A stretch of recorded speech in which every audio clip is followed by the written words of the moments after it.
Par exemple, en France, en 2010, ce déficit était de 5% du PIB, ce qui représente 96,5 milliards d'euros. Si on avait dû le ramener à 0,5%, cela aurait voulu dire une économie de 87 milliards d'euros. Pour réaliser cette économie, on aurait pu par exemple supprimer l'école publique, 61 milliards, plus la police, 25,5 milliards, enfin les vendre à des groupes privés. Difficile à imaginer, n'est-ce pas ?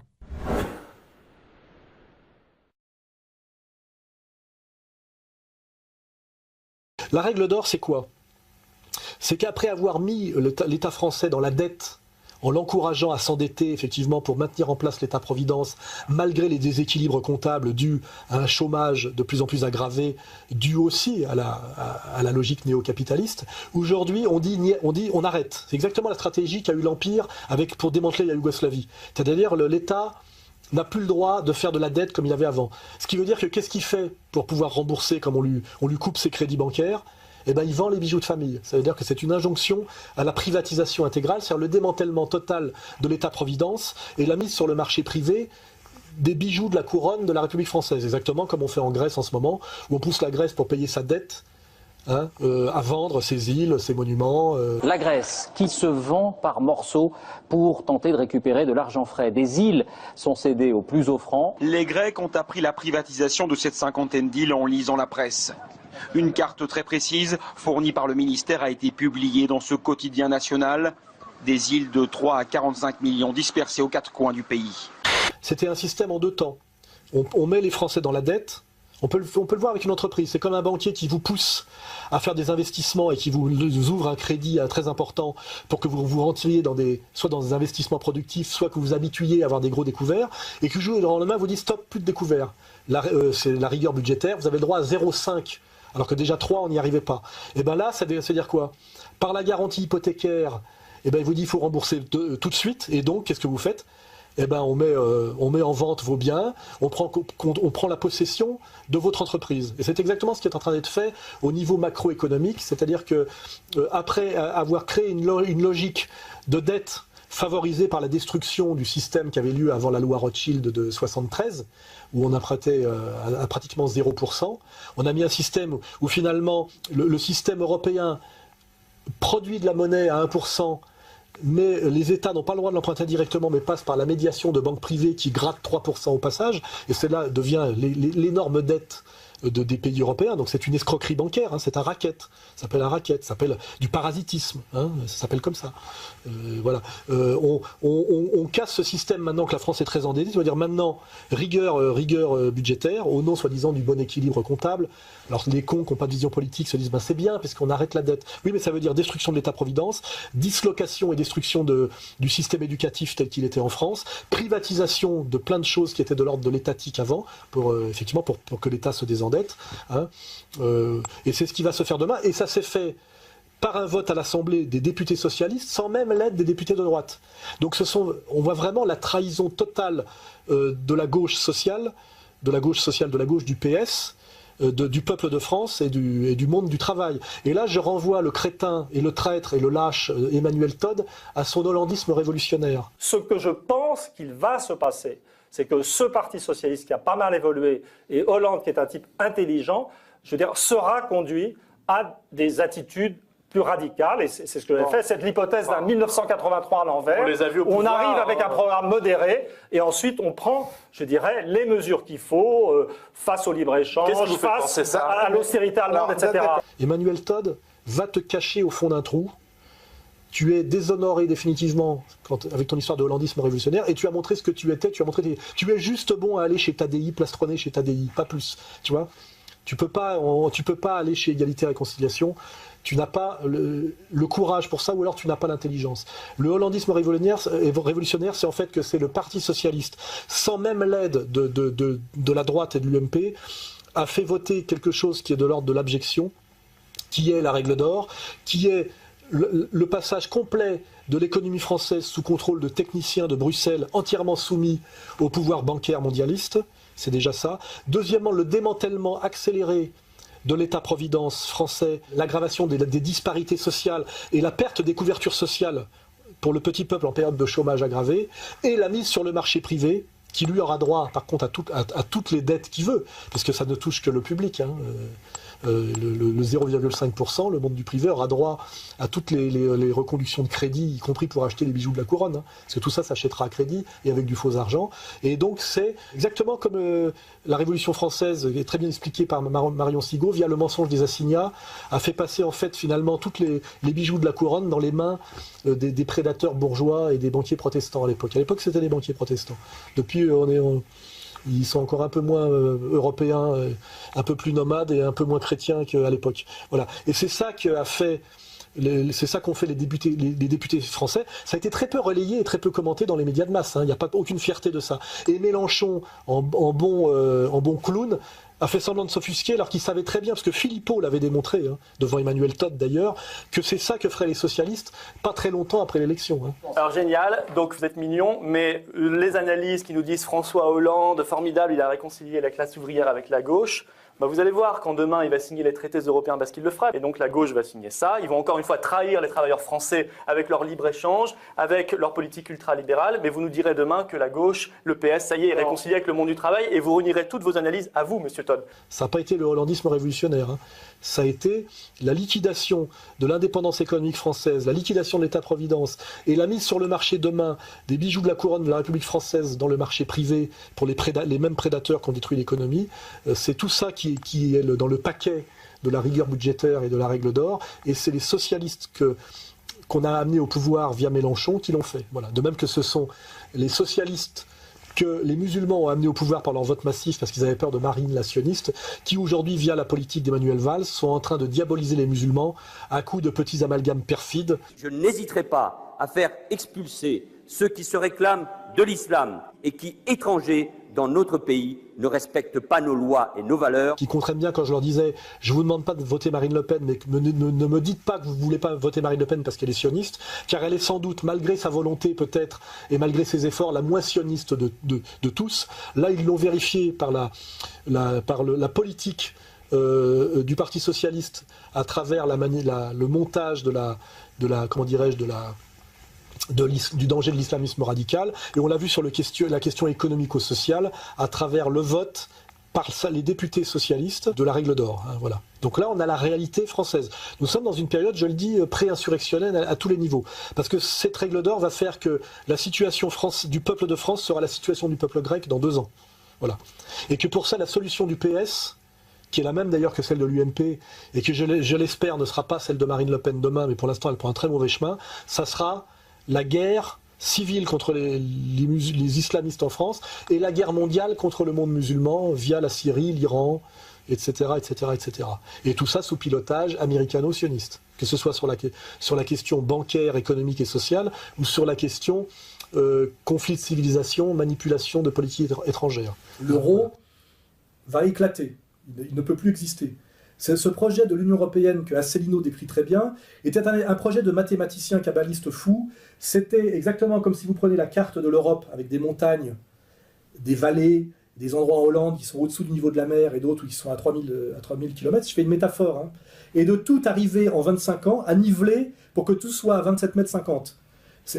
L'Union européenne ne pouvait exister que si tous les pays de l'Union européenne, qui sont 27, avec les 6 c'était déjà difficile, avec les 27 ça veut dire, avaient tous le même, je dirais, le même type d'économie, c'est-à-dire le même niveau de production, le même niveau de protection sociale, le même niveau de développement industriel, etc. Sinon, c'était une absurdité, ou alors il fallait à marche forcée, par un travail de nivellement et de compensation, en 25 ans, les amener tous au même niveau, ce qui est strictement délirant. Ça a été essayé de faire un peu par les espèces de courbages du concombre délirant qui faisait qu'on se moquait de ce crétin qui s'appelle Delors. Effectivement, c'était sa vision. C'était en fait amener la réalité dont j'ai parlé juste avant, qui est une réalité complexe et protéiforme, qui rejoint la théorie des plis dont parlait à la fin de sa vie Deleuze, c'est-à-dire le monde de René Thom, hein, voilà, le monde de la topologie et du monde réel, à le ramener à l'espace univers et à l'espace idéal des nombres euclidiens, vous voyez, c'est-à-dire un univers isomorphe et plan où tout est pareil partout.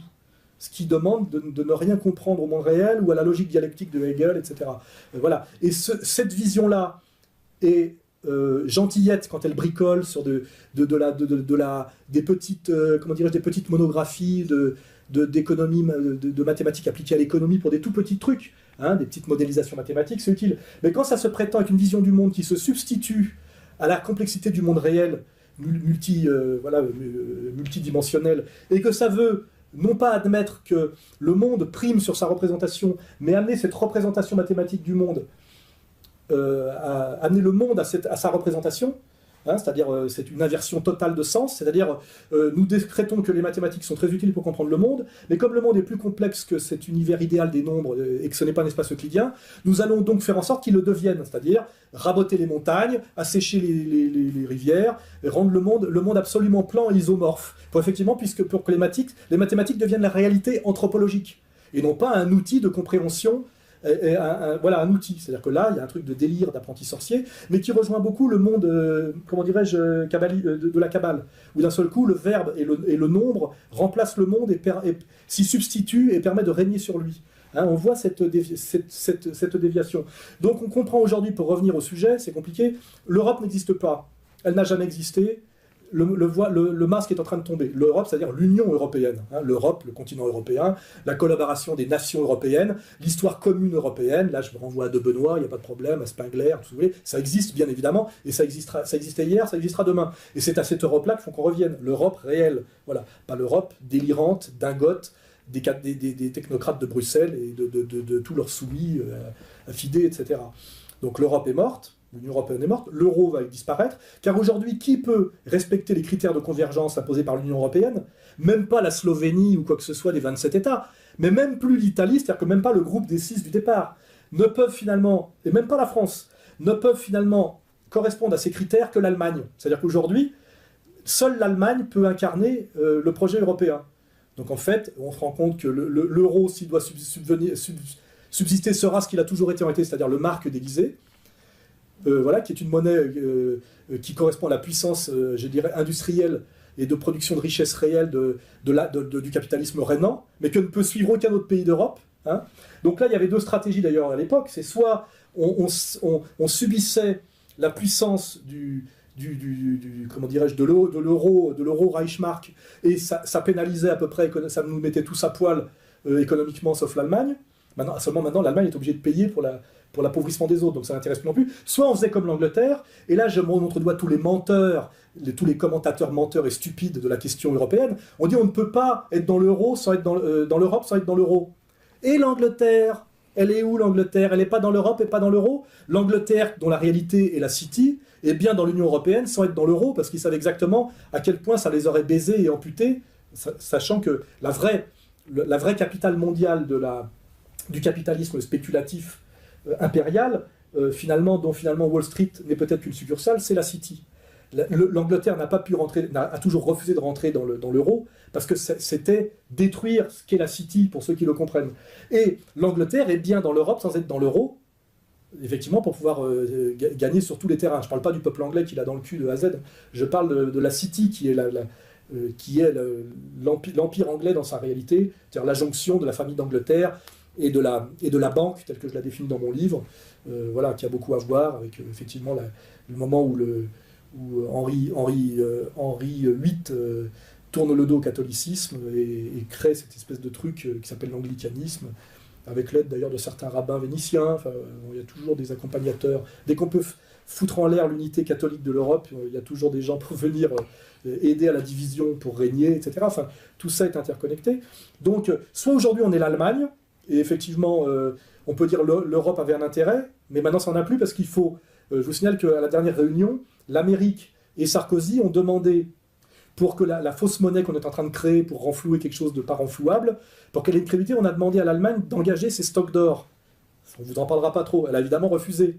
Donc aujourd'hui, l'Europe est morte parce que de toute façon c'était l'Europe allemande et que l'Allemande n'en veut plus parce qu'il faudrait maintenant qu'elle soutienne ceux qui ne peuvent pas suivre, alors qu'avant elle les avait simplement baisés sur le plan de la compétition économique. L'Angleterre n'a jamais été dans l'Europe, elle n'a jamais été que le cheval de Troie de la destruction du projet européen de De Gaulle pour que ça devienne effectivement le cheval de Troie du mondialisme impérial. Donc l'Angleterre a toujours joué son rôle de perfide Albion. Donc aujourd'hui, l'Europe est morte Soit on est l'Angleterre, soit on est l'Allemagne, mais de toute façon, sinon l'Europe n'a aucun intérêt pour personne, et surtout pas pour la France. N'oubliez pas ça, il y a 10 ans, on nous vendait que c'était génial l'Angleterre, parce qu'on pouvait aller y travailler, à la même période où des enculés de bobos que je me prenais déjà de face, me vendaient la réussite géniale de l'Europe, où on pouvait aller travailler, ils pensaient qu'à eux, alors qu'on était en train de plonger dans la misère, le prolétariat blanc anglais, qui est dans une misère noire, bien plus que nos banlieues colorées. Il faut voir ce que c'est que la misère du prolétariat, c'est d'ailleurs de là que vient le génie musical punk et after-punk et new wave, de la misère totale. Il suffit de voir comment a émergé les groupes comme Joe Division, etc. C'est pas la rigolade française, c'est des mecs qui ont plus de dents dans la bouche, ils sont dans des endroits entièrement désindustrialisés, ils ont subi la violence sociale de Thatcher, et c'est une violence sociale qui n'a rien à foutre que ce soit des blancs, il faut bien comprendre, hein, pour les racistes et les antiracistes qui sont les mêmes. Et aujourd'hui, ce qui est dévasté en Angleterre, c'est la classe moyenne, hein. Voilà, il faut comprendre. Et tout ça, c'est le complot de l'Union européenne, c'est le complot de la City, c'est le complot de l'oligarchie mondialiste, qui se fout de la couleur de peau de ses esclaves. Il ne faut pas oublier ça. Hein. Voilà, de Beckett, je l'avais très bien démontré. Les premiers esclaves qui ont été vendus au Nouveau Monde, c'est des prolétaires et des sous-prolétaires blancs, anglais et irlandais. Il ne faut pas oublier. Ils valaient moins cher que les Noirs sur le marché aux esclaves de New York, hein, même pas de Louisiane. Hein. Il faut s'intéresser à ces questions très profondément et sortir de la mascarade et de la manipulation. De la Grèce, c'est Goldman Sachs. Hein. Et Goldman Sachs, c'est qui? C'est quoi? Je citerai le patron de Goldman Sachs qui s'appelle Lloyd Blankfein, un nom pas très catholique que j'ai du mal à prononcer, et qui sort une phrase absolument d'une beauté parfaite qui dit « Je ne suis jamais qu'un banquier qui accomplit le projet de Dieu ». Récitez cette phrase, retournez-la dans tous les sens, faites-la rouler dans votre cerveau, et essayez d'en comprendre toute la puissance de révélation et d'honnêteté profonde, et surtout de religiosité intégrale. Hein, comme quand Emmanuel Valls nous dit, socialiste français, je suis éternellement attaché à Israël. Pourquoi, monsieur, êtes-vous éternellement attaché à Israël en tant que député socialiste français? Ben voilà, on n'est pas loin on est dans la religion chaque jour un peu plus. Hein. Voilà, donc ce pauvre monsieur Papandréou, je crois, a dit je vais faire un référendum parce qu'en gros, au moins, ben voilà, c'est un peu Ponce Pilate qui dit je m'en lave les mains. Alors, on sait très bien que le référendum, le peuple grec va dire non, évidemment, à la saignée. Alors là, d'un seul coup, tous les démocrates européens disent surtout pas de référendum, surtout pas consulter le peuple, c'est antidémocratique. Maintenant, on arrive effectivement à ce qui est l'axiome de la démocratie réelle, que De Gaulle avait voulu placer au centre de la Ve République pour sortir de la merde de la Quatrième République, qui est une période de domination d'ailleurs dont on peut parler, domination communautaire intégrale et éhontée. Il met le référendum populaire au centre de la démocratie, et c'est ça qui fait que les Suisses sont une démocratie qui peut nous donner des exemples, c'est le référendum d'initiative populaire, etc. Là, tous les démocrates de gauche et de droite disent surtout pas de référendum, consulter le peuple, quelle horreur, c'est la voie vers le fascisme. J'adore ça, hein, les médiations, puisque c'est le peuple, populisme, fascisme. Donc aujourd'hui, consulter le peuple, c'est le fascisme. Donc l'antifascisme, c'est enculer le peuple, le saigner à blanc, sans jamais le consulter, au service de l'oligarchie bancaire judéo-protestante. Voilà, de Goldman Sachs. Hein, voilà, c'est ça, en gros. Donc on est bien dans une inversion de toutes les valeurs, qui n'est même pas celle de Nietzsche, mais qui est celle de Satan. Hein. Satan, c'est ça. C'est le Christ. Le symbole de Satan, c'est la croix du Christ à l'envers. Hein. Tout est à l'envers. Voilà, tout est à l'envers. Hein. On l'a vu aussi avec les déclarations de Caroline Fourest sur l'opération libyenne. Tout est à l'envers. Hein. Voilà. Mais c'est bien, ça prouve qu'on s'approche de la fin des temps. Là, je suis à la fois un type qui s'amuse avec les contradictions en se servant de l'outil laïque et rationnel du logos, mais je suis quelqu'un qui se rappelle bien des écrits eschatologiques sur la fin des temps, des trois religions abrahamiques. Hein. Toujours cette convergence qui est un peu trop complexe pour Michel Colomb, même d'ailleurs, je dirais aussi pour Emmanuel Todd ou Michéa. Hein. Ils y vont pas. Hein. Soit c'est trop compliqué pour eux, soit ça leur fout la trouille, et surtout je pense que c'est dangereux, c'est risqué, c'est commencer à rentrer dans la pensée dangereuse. Eux, ils restent dans la pensée confortable, c'est leur problème. Enfin voilà. Donc Papandréou veut faire un référendum, alors qu'il est quand même Premier ministre de son pays. Il est convoqué par le G20 comme un mauvais élève pour se faire taper sur les doigts. Le dossier grec va dominer l'avant G20 à Cannes. Le référendum annoncé par surprise lundi par le Premier ministre Georges Papandréou sur le plan de sauvetage financier de la Grèce a provoqué un vent de panique. Les marchés ont dégringolé hier. Angela Merkel et Nicolas Sarkozy ont été pris de court et ont sommé leurs collègues grecs de venir s'expliquer. La France et l'Allemagne ont pris l'initiative de réunir demain Avant l'ouverture du sommet du G20, l'ensemble des institutions européennes, ainsi que le Fonds monétaire international, pour examiner avec le Premier ministre grec les conditions dans lesquelles les engagements pris seront tenus. Et évidemment, il revient en arrière. Bon, finalement, il n'y aura pas de référendum. Alors, soit c'était une astuce pour essayer de se dédouaner par rapport à son peuple, Ponce Pilate, je m'en lave les mains, soit c'était pour dire, voyez, vous, là, le G20, j'ai les moyens de faire péter l'Europe quand je veux, en faisant un référendum, et quiconque, n'importe quel chef d'État des 27 pays d'Europe qui a le courage d'organiser un référendum d'initiative, enfin, de consultation populaire, par le suffrage universel, sait que ça fait péter l'Europe. Hein. Donc c'est la menace qui fait peser aussi, genre, si vous ne me faites pas un rabais ou vous assumez pas les responsabilités à ma place, je fais péter la baraque. Donc là, on a dû à la fois le menacer et l'engraisser, il a dû avoir la carotte et le bâton, comme toujours. Il est revenu en arrière, donc on a soi-disant encore sauvé l'Europe pour 15 jours de plus. 15 jours de plus, on en est à 15 jours.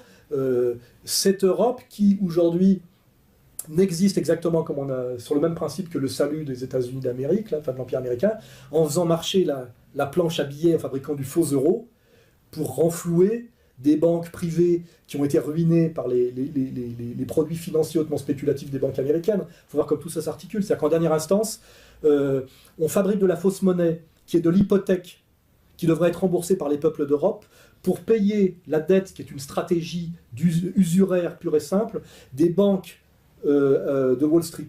Donc il faut voir comment tout ça est bouclé. Tout ça par la trahison et le relais de nos responsables politiques, qui soit sont des parfaits imbéciles, qui ne comprennent rien aux mécaniques économico-monétaires, comme Zemmour me l'a avoué par un mail que je t'ai fait lire tout à l'heure. Parce que Zemmour disait, petite parenthèse, la loi de 73, ça a été mis en place pour bloquer l'inflation, parce que ça évitait que les gouvernements fassent marcher la planche à billets. Alors là, Zemmour vient de m'admettre qu'il ne connaissait rien à l'économie. Il a fait Sciences Po, il bosse au Figaro. C'est bien de l'admettre. Alors il faut qu'il sache, on l'a démontré, que l'inflation n'a jamais été arrêtée après la loi de 73. Au contraire, elle a fait que monter. Alors j'ai tapé inflation sur Internet, je suis tombé sur franceinflation.com. Site, bon voilà, avec des statistiques archi-officielles. Vous avez le graphique sous les yeux. Et je vais vous lire les chiffres précis de l'inflation. Donc je commence en 63. Donc en 63, taux d'inflation 4,8%. Ensuite 3,4, 2,5, 2,7, 2,7, 4,5, 6,5, 5,2, 5,7, 6,2 et on arrive en 73 à 9,2%. Ce qui donne donc un taux d'inflation moyen sur la période de 10 ans de 5%. Et après 73, nous arrivons donc, la loi est donc passée, soi-disant pour réduire l'inflation, et nous avons 74 avec 13,7% d'inflation.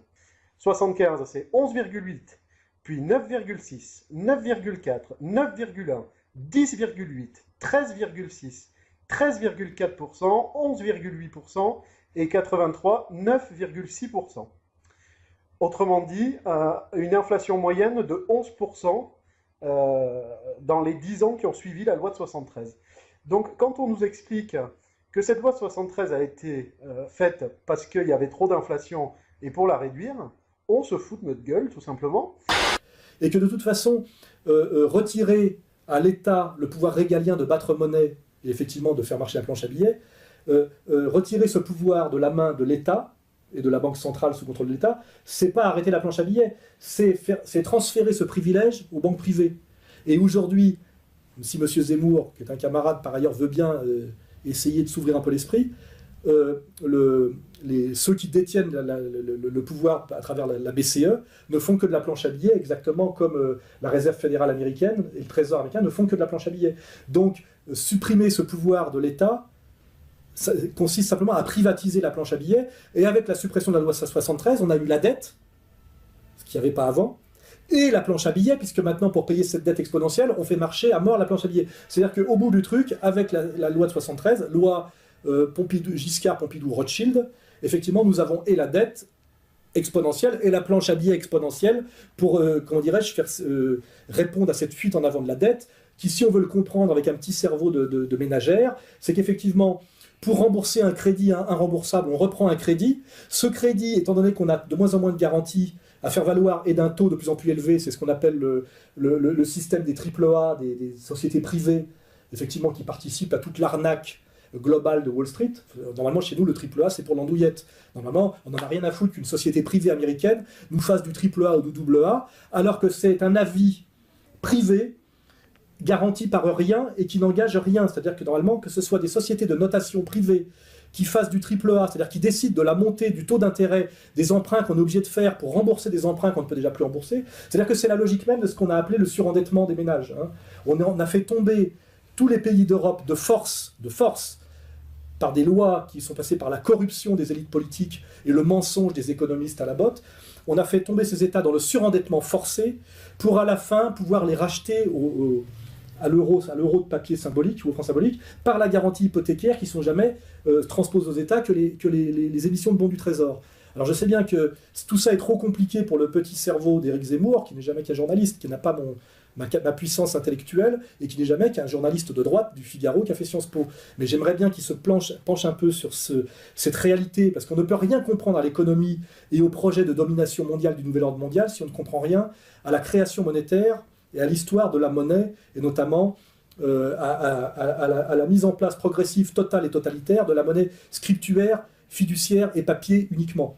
Et pour ça, il faut s'intéresser aux travaux du seul grand économiste, à mon avis, aujourd'hui, qui est crédible, qui est Antal Fekete, qui lui est un mathématicien de formation, ce qui fait qu'il n'est pas fasciné par l'axiomatisation et les maths appliquées à l'économie, comme tous les connards post-keynésiens, dont l'escroc en chef est Friedman, historiquement, et qui comprennent effectivement que nous sommes dans un monde de faux monnayeurs et de racketteurs qui finalement, quand on ramène tout ça à sa simple expression, c'est-à-dire avec un peu de virilité intellectuelle, ressemble un peu à ce qui est parfaitement bien décrit dans une pièce de Shakespeare qui n'est pas, à mon avis, un dramaturge de troisième zone et qui s'appelle Le Marchand de Venise. Voilà. C'est-à-dire le personnage de Shylock et la logique de Shylock. Voilà.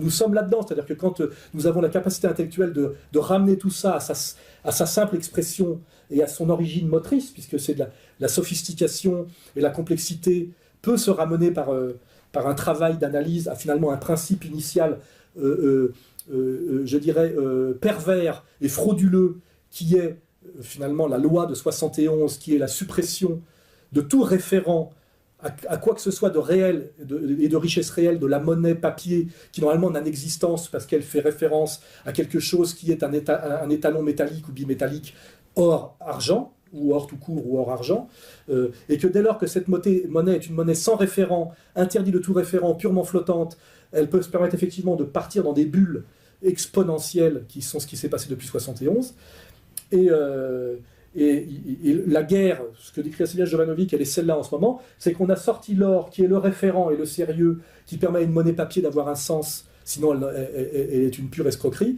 On a non seulement détaché le référent or, mais on a interdit à l'or d'exister dans l'économie monde, et on l'a obligé d'aller se cacher sous les matelas des particuliers. On a obligé les États, quand ils intègrent le FMI, à se défaire de leur stock d'or et à le vendre sur le marché privé pour faire baisser l'or, parce que finalement, faire baisser l'or, c'est cacher un peu plus longtemps que la monnaie papier, que ce soit le dollar aujourd'hui et l'euro demain, ne vaut rien. Et on est simplement dans une fuite en avant et une cavalerie où on retarde le moment de la découverte ultime que ces piles de milliards de papiers n'existent pas, ne valent rien. C'est-à-dire que la dette n'existe pas, c'est une bulle d'escroquerie totale, mais qui n'existe pas. C'est-à-dire qu'on peut l'annuler instantanément, mais que comme elle est admise comme pouvoir politique, elle permet par une escroquerie qui est typiquement l'escroquerie de l'usurier, tel que le décrit Shakespeare, le transfert total de toutes les richesses du monde à ceux qui ont monté l'arnaque et la combine. Donc soit à un moment donné, on acceptera, par ce montage purement kabbaliste, le transfert de toutes les richesses du monde. Ça va commencer par la Grèce, qui est un symbole, c'est-à-dire ses ports, ses aéroports, ses îles, ses monuments historiques aux usuriers de Wall Street. Soit on va accepter ça, soit on va dire non par un acte politique, et on va simplement remettre le monde réel à la place du monde virtuel par la réinstauration du référent monétaire qui est l'or, réintroduire l'or dans le système alors qu'il est sorti du système, dégonfler totalement cette baudriche et remettre à leur place, c'est le moindre chose qu'on peut faire, ces escrocs qui ont tenté de prendre le contrôle du monde par, comment dirais-je, un montage qui est une pure chutzpah, une pure escroquerie verbale. Voilà, c'est ça qu'il faut comprendre. C'est-à-dire que les banquiers sont de purs escrocs qui nous tiennent par un baratin qui est du vent, baratin kabbaliste, et qui cache par ce baratin la réalité du monde qui a hérité de la richesse réelle et de la pauvreté réelle, de la cause de la richesse réelle et de la pauvreté réelle. Hein. Et c'est comme un peu le principe de l'hologramme qui peut disparaître en une seconde. Tout ça découlera d'une décision politique et virile qui ne peut passer que par une prise de conscience des peuples et des élites légitimes, et qui sera simplement, comment dirais-je, l'annulation pratiquement immédiate de tout ce système qui s'est monté progressivement. Là, il faut s'intéresser aux écrits de Paul Grignon sur l'argent-dette, à travers quand la banque, qui était au départ un système vertueux qui a permis la croissance de la Renaissance, est devenu un système pervers, de plus en plus pervers, de plus en plus abstrait, de plus mensonger, et qui a amené aux produits financiers hyper spéculatifs de Wall Street à la dépossession totale du trésor américain par la mise en place de la Réserve fédérale américaine, qui s'est finalement, sur ce modèle-là, s'est fait finalement par la loi de 73, puis par la BCE, Maastricht, puis Lisbonne, effectivement l'extension de ce montage, la tentative d'imposer ce montage au monde entier, et que ce soit exactement comme dans mon livre, Demain la gouvernance globale ou la révolte des nations, le retour à la réalité des peuples, des nations, de la richesse réelle, de la production réelle et du partage réel du travail et des richesses, par une révolution globale qui sera une révolution des peuples et des nations, qui peuvent d'ailleurs s'associer pour se libérer de cette escroquerie globale, et qui passera par la disqualification symbolique, politique et même peut-être physique de cette oligarchie mondiale qu'il faut bien définir au niveau de sa morale, de sa constitution ethnico-confessionnelle, de ses valeurs, de ses référents, de sa vision du monde, de son projet, etc. Et là, je fais remarquer qu'aujourd'hui, les politiques, qui ne sont jamais que des prête-noms du pouvoir bancaire, sont envoyés, payés un peu à coup de voiture de fonction, de pute, comme on l'a vu avec DSK, et d'un peu d'argent, effectivement, de rétro-commission, donc ils se font un petit bas de laine. Mais aujourd'hui, leur boulot devient de plus en plus dur, parce qu'il faut qu'ils mentent en permanence à leur peuple, qui sont chargés de saigner à blanc pour le pouvoir bancaire. On fera le lien entre la faillite, on refera le lien entre la faillite de la Grèce et le jeu qu'a joué Goldman Sachs depuis des années. Comme vous le savez très bien, les élections européennes, en réalité, ne servent pas à grand-chose sur le plan du sérieux politique. C'est d'ailleurs pour ça qu'il y a pratiquement 60% d'abstention. On sait que les décisions politiques de la France se passent au niveau de l'Europe, mais elles ne se passent absolument pas au niveau du Parlement.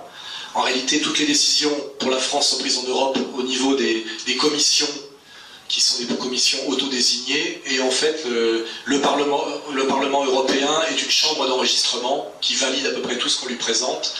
Et il faut savoir que récemment, est sortie une statistique qui dit que 97% des propositions de loi européennes sont ratifiées indifféremment par la gauche et par la droite au Parlement européen. C'est-à-dire, il y a une unanimité totale. Donc là, il faut avoir l'honnêteté de le dire. Les élections européennes sont des élections qui ne servent pas à grand-chose, et les députés européens sont très bien payés, comme vous le savez, ils touchent pratiquement, 10 000 € par mois, il faudrait le vérifier, ou 7 000, enfin une somme, pour en fait se taire sur le fait qu'ils ne sont là que pour servir de figurants dans une mascarade démocratique, qui en réalité n'a aucune réalité, puisqu'on sait aujourd'hui que l'Union européenne n'a pas grand-chose à voir ni avec la démocratie, ni même avec l'Europe, mais plutôt est une des étapes et un des échelons pour aller vers ce qu'on appelle la gouvernance mondiale, c'est-à-dire un gouvernement mondial qui se passe en dehors des peuples et de la volonté des peuples, et qui est plutôt qui incarne la volonté de ce qu'on appelle l'oligarchie mondiale et mondialiste. Voilà. C'est un sujet qui paraissait assez délirant il y a quelques années, assez complotiste, mais aujourd'hui les 3/4 des leaders politiques et les penseurs majeurs, on pense à Attali, on pense à George Bush, aujourd'hui parlent de la nécessité d'un gouvernement mondial et d'une gouvernance mondiale qui serait une gouvernance d'experts et qui doit se passer en dehors de la volonté et de la décision des peuples, les peuples étant désignés comme trop bêtes pour pouvoir prendre leur destin en main. Ce qui est assez marrant, c'est que finalement on a fait dans l'Europe des révolutions démocratiques contre les monarchies qui prétendaient que le peuple n'avait pas voix au chapitre politique, c'est-à-dire que le tiers-État devait se soumettre, et on arrive après 2 siècles d'une épopée soi-disant démocratique, finalement à boucler la boucle et à revenir à la même chose que la vision finalement de l'ancien régime, qui est les peuples n'ont pas à prendre de décision sur leur destinée, c'est trop subtil et trop compliqué pour eux, ils sont trop bêtes pour comprendre. Et c'est